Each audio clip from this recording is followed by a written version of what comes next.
When you think of hockey, I imagine the first countries that come to mind are Canada and the USA, the home of the National Hockey League. If I say European hockey, I bet the countries you think of first are Sweden, Germany, Finland, or somewhere else in mainland Europe, places which have a huge hockey culture within their society. But what about an island country that sits in between North America and mainland Europe, the United Kingdom? What does the UK have to offer in the way of pro hockey?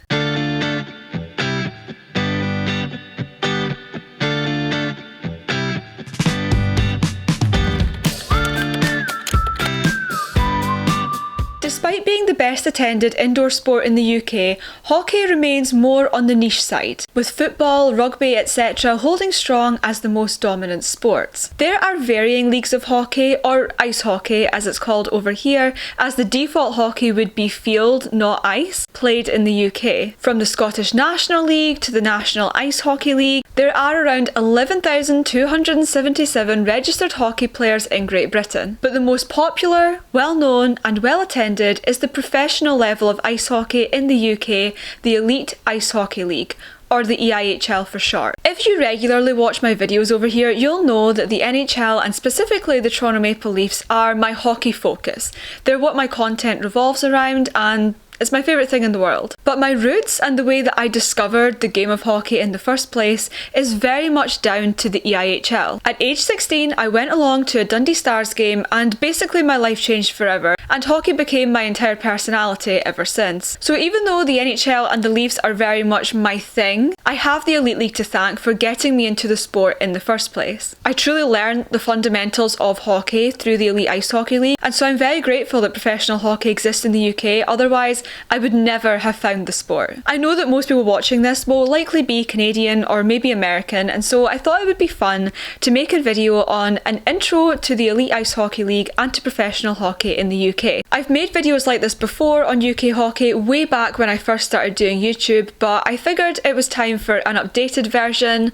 Those videos were a long time ago and I have learned a lot about filming and editing since then. I'll keep it simple. I'll discuss the league and the team's origins, the league's format and playoffs, as well as the best and the worst parts of professional hockey in the UK. Before we get started, please subscribe to my channel if you'd like new hockey videos every single week. It's much appreciated. And if you're interested in learning more about professional hockey in the UK, then just keep watching. So the EIHL is the professional hockey league here in the UK. Formed in 2003, it is the highest level of hockey played in the United Kingdom. Over the decades, the league has grown substantially, with more and more fans attending games every single year. It's become the number one attended indoor professional sport, and it's also the third largest winter spectator sport in the UK after football and rugby union. Over 1.1 million fans attended EIHL games this season, the third year in a row where the league has reached this milestone. UK hockey fans are super passionate and they're very dedicated to following their team. And yeah, it's funny because I, unsurprisingly, mention hockey a lot in my daily life, and I still have some people respond with,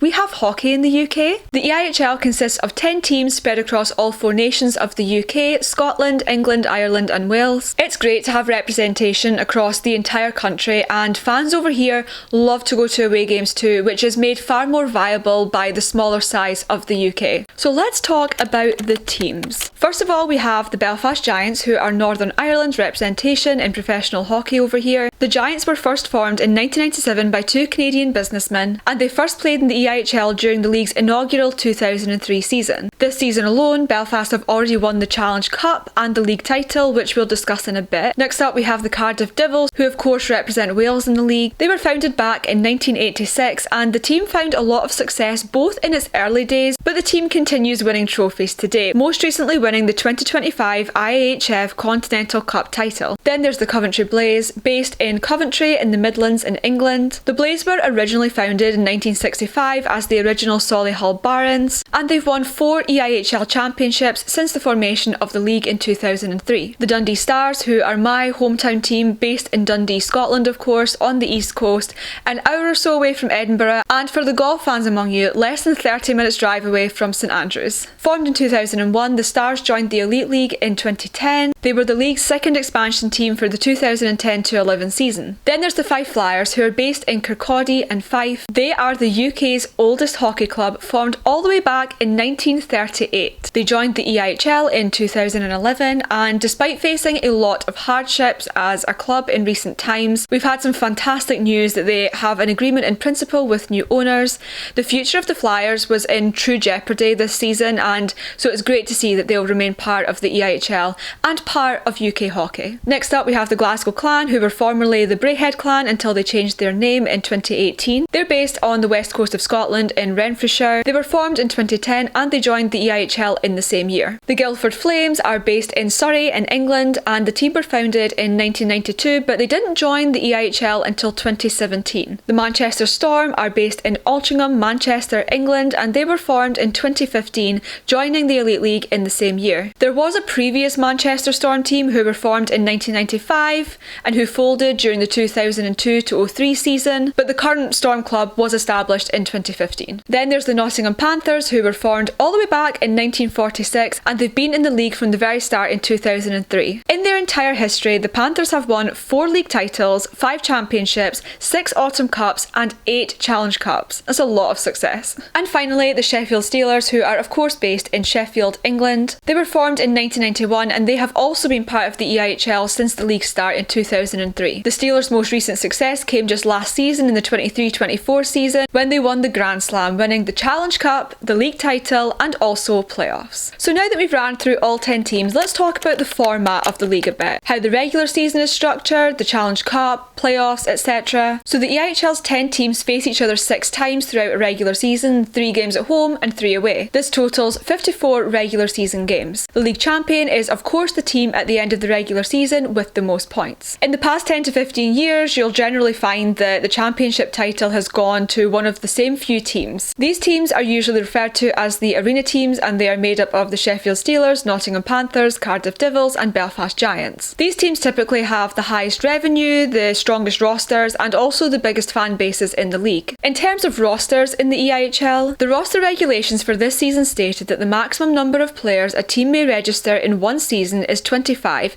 with a maximum of 20 non-homegrown players and 18 non-homegrown players on the overall roster at one time. Game day roster rules also outline that a team's maximum roster size is 20 skaters plus 2 goalies and a minimum of 12 skaters plus 2 goalies. EIHL teams are predominantly made up of imports, as you can tell. They are mainly Canadians and Americans, and they often also come from the ECHL, which is the most comparable league level. In terms of homegrown talent, the UK has definitely seen some impressive hockey players come through the ranks in previous years. However, the UK does struggle to develop hockey players due to limited rink availability, high costs for families wishing to have their children play the sport, and also a lack of development opportunities, making it essential that the league allows for lots of imports to have the best quality of on-ice product possible. The Challenge Cup is a tournament played near the start of the EIHL season, which by the way starts in September and ends in April. The structure of the Challenge Cup was changed slightly this year and split teams into 2 groups. Group A with Cardiff, Coventry, Guildford, Manchester, Nottingham and Sheffield, who played 1 home and 1 away game against each other. And then there was Group B with Belfast, Dundee, Fife and Glasgow,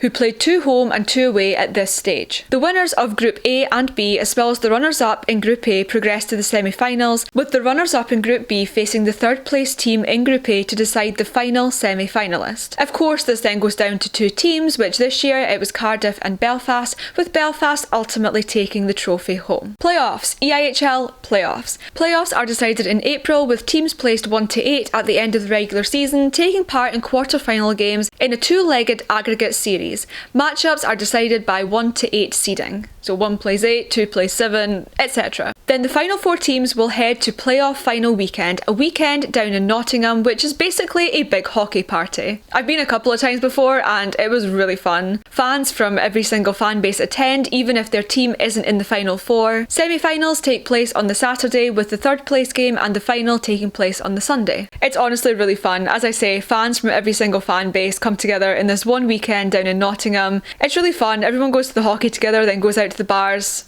Good times. So what's good about UK hockey? There's definitely a lot of positives in the EIHL. When I first started going, I felt like there was such a community feel to the sport, which was something that really endeared me to it in the first place. It's small enough where everyone kind of knows each other, and so there's a lot of friendships and a lot of community that comes into British hockey. Fans are also super passionate and dedicated to their teams. Some of the most passionate hockey fans you'll ever meet are from the UK. Games can also be really entertaining to watch too, and there's some really good hockey takes place. The weekend just past there was the final regular season weekend of the year, and the league title was actually decided in like the final moments of the final game of the season. So even though there's a lot of good things that come with UK hockey, there are also a lot of things which do need work. A lack of media coverage remains an issue with the league trying to grow the sport. It's constantly overshadowed by the likes of football, rugby, golf, cricket, everything else. There's also no TV deal for the EIHL, which in my opinion remains one of the areas that I think needs the most work.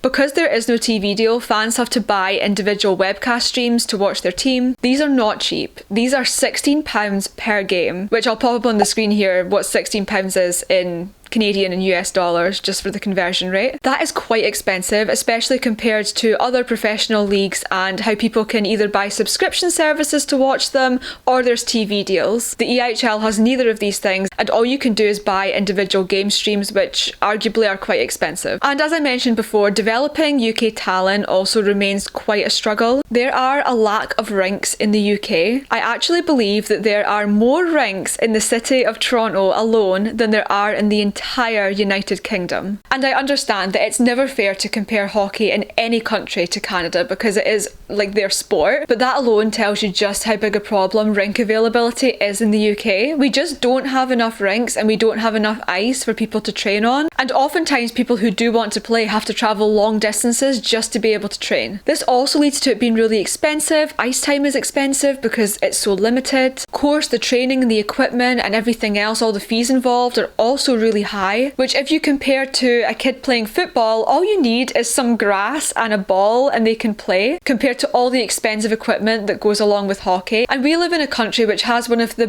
biggest football cultures ingrained into it in the world. Everyone here loves football, and so it's often hard for hockey development to take place. And even though there have been some successful players, Tony Hand and Liam Kirk just to name a couple, but the UK still has a long way to go when it comes to professional hockey, even though there are of course many positives to it as well. So there you have it, an introduction to professional hockey in the UK and to the Elite Ice Hockey League. Leave me a comment down below, what do you think of UK hockey, and also if you have any questions about UK hockey, also leave that in the comments. More than happy to answer it either down there or in another video. Before you go, please like this video if you did enjoy it, and also subscribe to my channel. Thank you so much for watching, and I'll be back with more hockey chats from across the pond soon.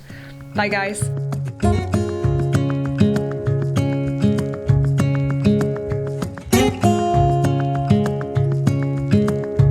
Standing underneath the lights,